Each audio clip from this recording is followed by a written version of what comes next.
So as you can see from the flight screen, we're just passing Belgrade, or Belehrad in Czech, because it's a Czech Airways flight, on the way down to Cyprus. Well, there's already been a Cyprus series on airport's got a spinning disc on it. Prague is the place we came from.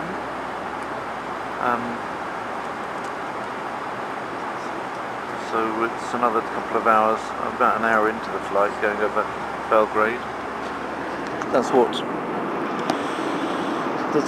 Yugoslavia or Serbia looks like from the air. I expected it to be more Balkany, more mountainous, but this bit at any rate doesn't look very mountainous. It just looks flat and agricultural, which I didn't so much expect. Maybe it's not so flat when you're actually on it, but from the air it looks fairly flat and agricultural. There's the Czech Airlines plane going next to Belgrade. Belgrade's on the other side. We're looking out, we just looked out of the window more on the Szeged side.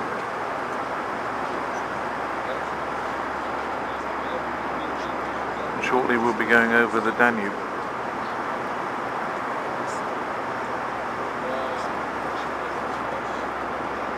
Is it the Danube that goes through Belgrade? Or is it the Sava?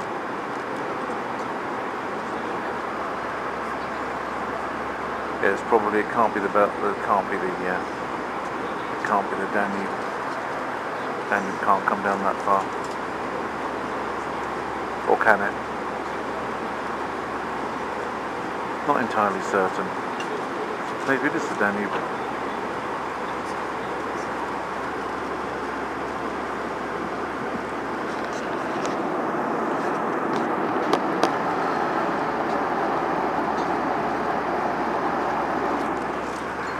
Anyway, as we pull out of the map there, you can see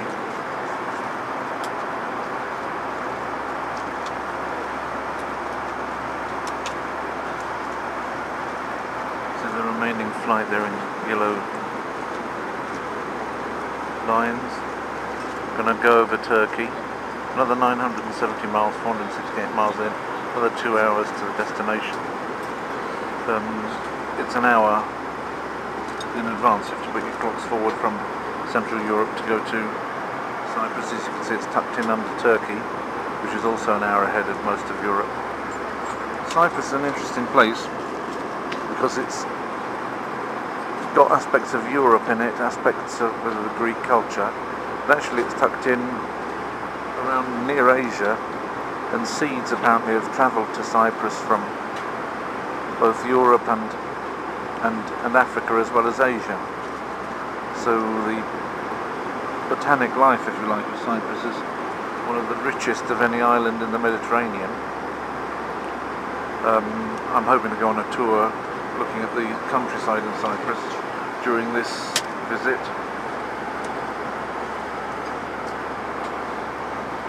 We have to see how it goes. You're very welcome to come along and see a bit of Cyprus with me. There we are.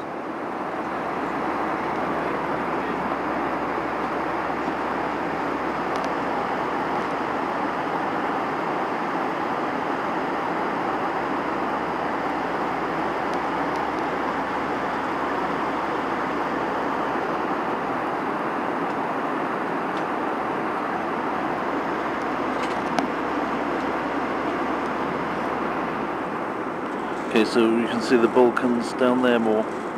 Once you get a little bit past Belgrade, then it starts to hilly up a bit. So there we have, peeking through the clouds, not much by way of cereal agriculture, but Balkan mountains, which is nice.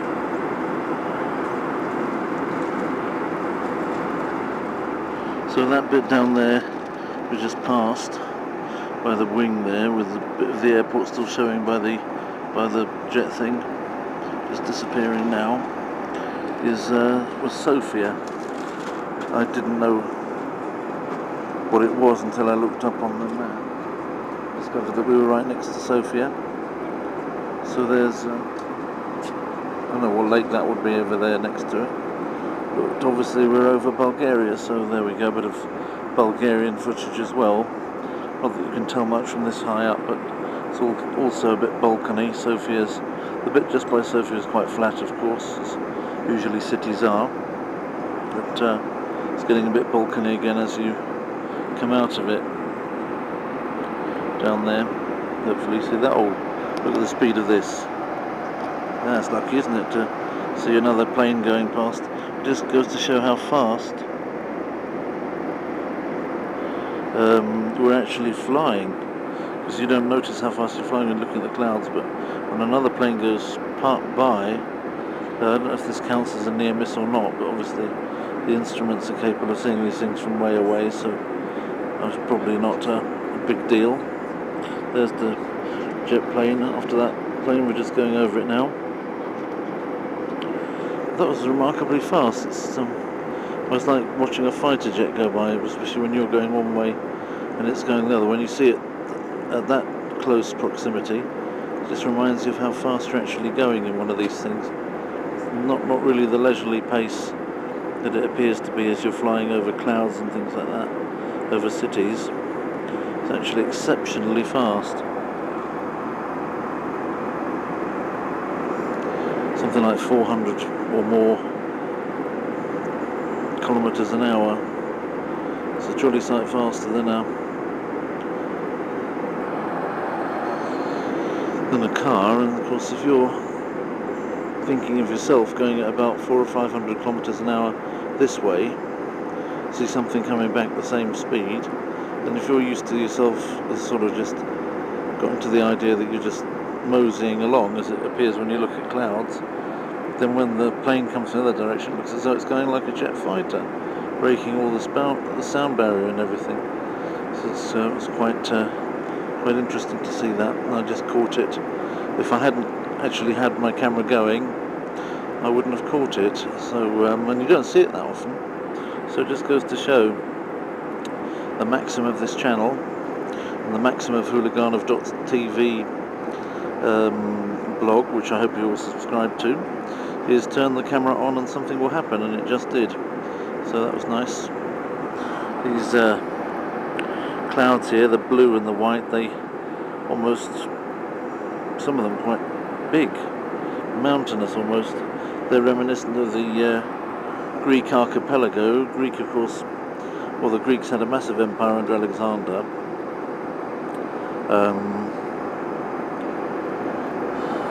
Alexander was one of the, of almost superhuman success as a general. Made a huge empire, going well into Asia. Pretty much an archetype of the world leader, an archetype, if you like, of the Antichrist.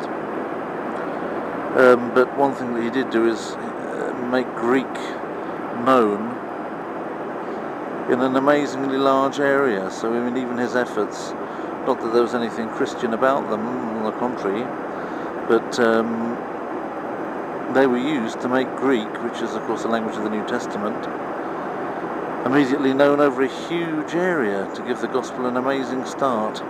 Although of course Pentecost meant that people could actually understand the gospel in their own languages miraculously, which is also an amazing start. But it's interesting to think, isn't it, how God kept two languages, each with their own alphabet, pretty much the same today as they were at the time of writing the Bible. One of which is Hebrew, and the other is Greek. The languages have changed slightly, not really all that much in comparison with the amount of change which has happened in your usual language. For example, if you take English, you only have to go back 1,000 years, try and read Beowulf. If you haven't studied Anglo-Saxon, go back 1,000 years, try and read Beowulf, you won't understand it. Whereas with the Greeks and with the Hebrews, you can go back 2,000 or 3,000 years, and you'll still be able to understand the rudiments and have a real head start in understanding the language of that time. You'll still have to study to understand it in full, but still it gives you such a head start. And both those countries actually were pretty much taken off the map and then reinstituted in the latter times. And latter times means times, from my way of thinking, the latter times means times since Napoleon, since the hegemony of the Roman Catholic Church in politics was broken. Greece was put back on the map in the 19th century, largely by the efforts of people from all over Europe, not just the Greeks themselves, who sometimes were more diffident than others in looking after their own freedom. But even Byron died fighting for Greek independence, Lord Byron. And of course, the other country, Israel, put back on the map after the Second World War. So both those countries were taken even off the map and then being able to put back on the map again. It's interesting. We talk about in the New Testament, we talk about the Jew and the Greek. Yes, the gospel is the power of God.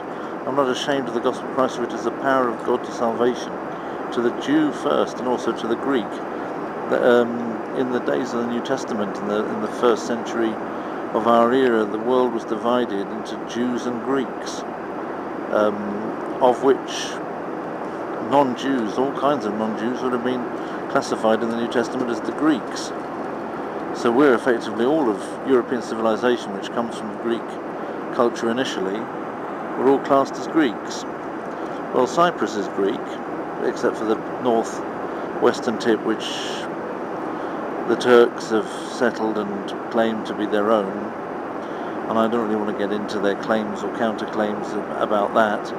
In any event, the part of Cyprus which we're talking about is the Greek part, which makes up over 80% of the island, and that's the part of Cyprus which joined the European community. Had Turkey Cyprus and Greek Cyprus been willing to unify by 2003, then both sides could have joined the European Union at once, and there was some hope that might happen on the part of some people, the same people that want Turkey to join the European Union. Of course, Greek Cypriots were not too happy, both because of the history of the clashes with Turks over the sovereignty of the island, which was something which was intervened in by Britain, and the Greeks given back most of Cyprus. But nevertheless, of course, it's clear that if you have Turks coming in and out of one part of the island, and then you say, okay, now we don't have a border, we've just got one European Union here, well, it's really, anyway, it's tantamount to having Turkey in the European Union, because any Turk who wishes to can come in. That's pretty much the case anyway.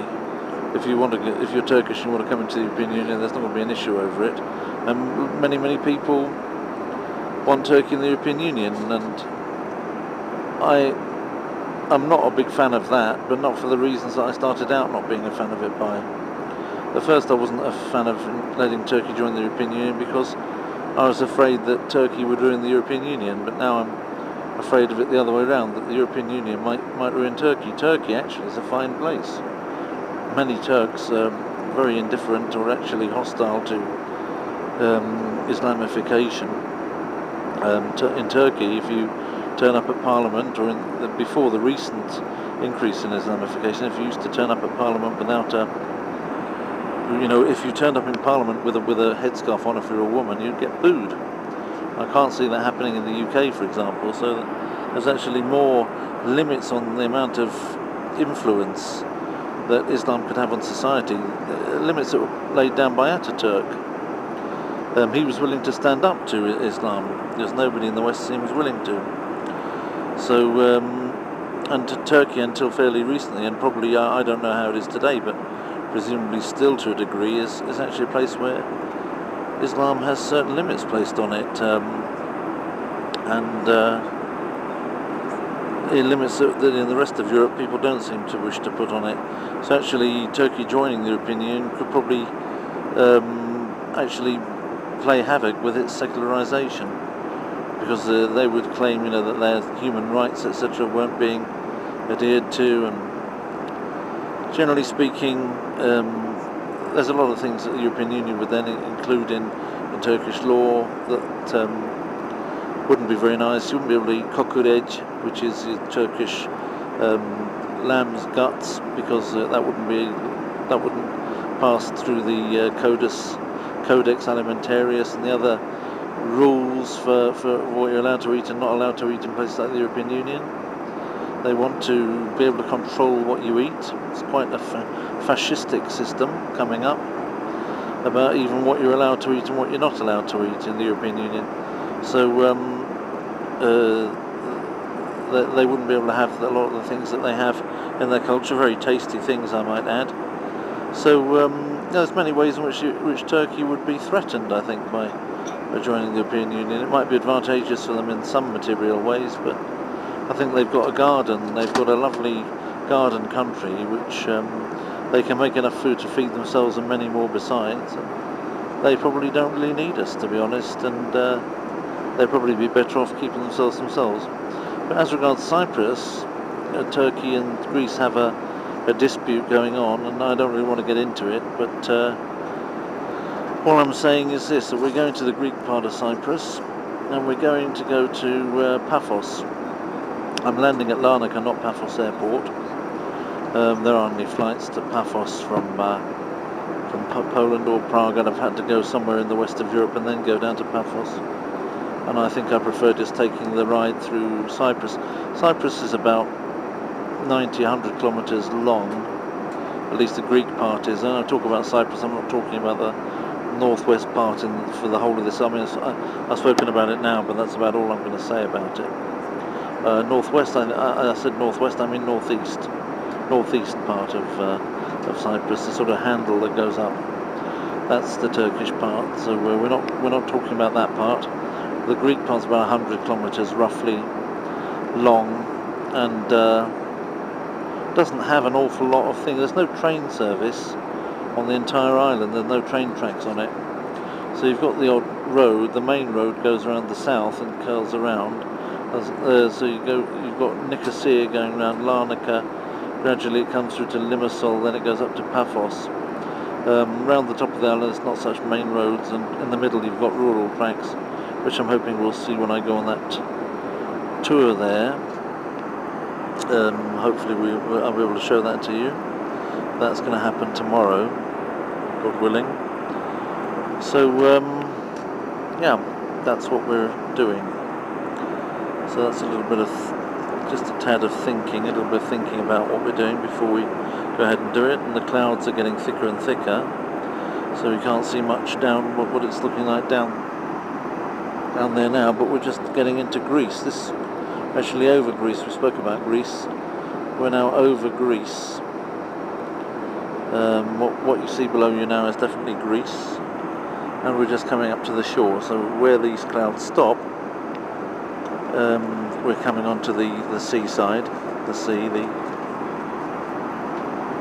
Aegean probably sea, part of the Mediterranean.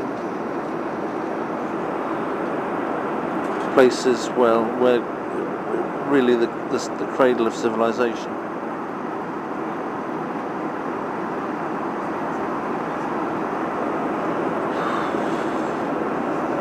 So you've got the clouds representing almost the islands of Greece. Greece went out into so many, Greek is still spoken over so many islands in the area here. There's lots of tiny islands and they all speak Greek. I know how many islands there are in total. There's the beaches down there. Really very nice places to practice tourism. You can see the sandiness not only of the beach but also of the fields behind it.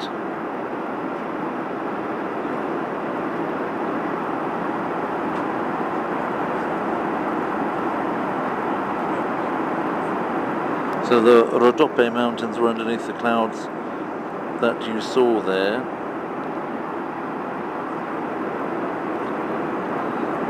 There's a town there by the shore, not sure which one it is. If you want to find out these things, the best way to do it afterwards is to go on Google Maps, look for the recognisable bits of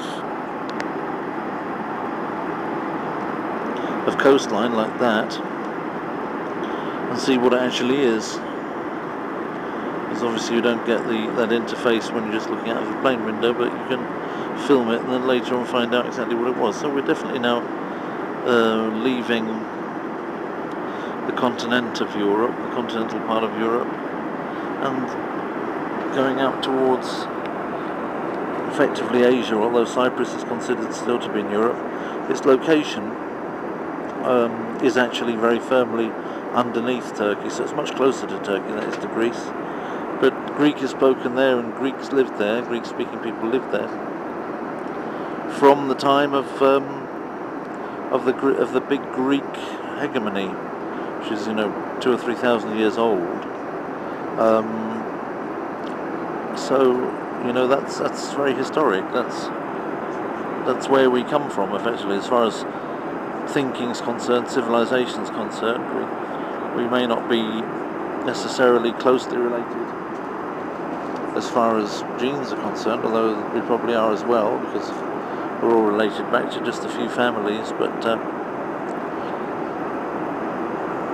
then that same would be true of anybody on the earth.